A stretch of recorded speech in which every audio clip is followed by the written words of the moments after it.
For anyone who doesn't know, what is biodiversity? I think biodiversity in the broadest sense of the word refers to all of the variation of life on Earth, so anything from single-celled organisms to multi-celled organisms such as ourselves, human beings. What are the interesting nature conservation features of the Weaver Valley?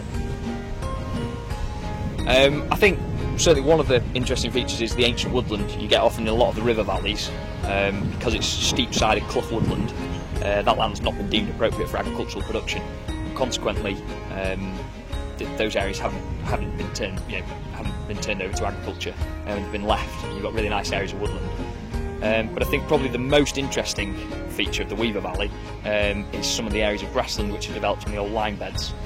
So it owes itself to the industrial heritage which goes with the area. And on some of these areas of grassland, you have species which are more commonly associated with calcareous grassland, such as the fragrant marsh orchid. What do you perceive to be the most threatened habitats and species within the project area? I think in Cheshire in general, possibly in the UK in general, one of the most threatened habitats is species-rich grassland. That's mainly down to the fact a lot of land is under pressure for agricultural production, and as agriculture continues to become more intensive, more and more of these areas are being lost. So I'd say certainly species-rich grassland is probably the rarest habitat. In terms of species, one of the projects which we are working on, which the Trust is working on through the Solscape project, is a watervole restoration project. Watervoles are obviously a mammal which are becoming quite rare in the UK.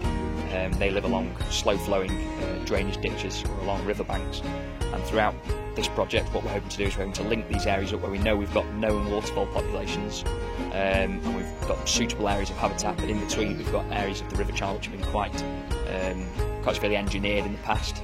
We're trying to create a soft bank and reconnect those areas of habitat. What are you trying to gain through the Solscape project? I think we're going to be working with landowners to provide advice on managing these areas of grassland and wetland habitats, and we also have a budget to do some capital works. So a lot of the areas of land that we're working on haven't been managed for many years, and consequently some of the areas of grassland which are quite species rich we need to scrub over and succeed. So I think one of the main aims is to try and get these areas back into positive management, but then in addition to that, we're hoping to improve the connectivity along the river corridor. So you've got these really nice sort of key areas along the river that pollinators can use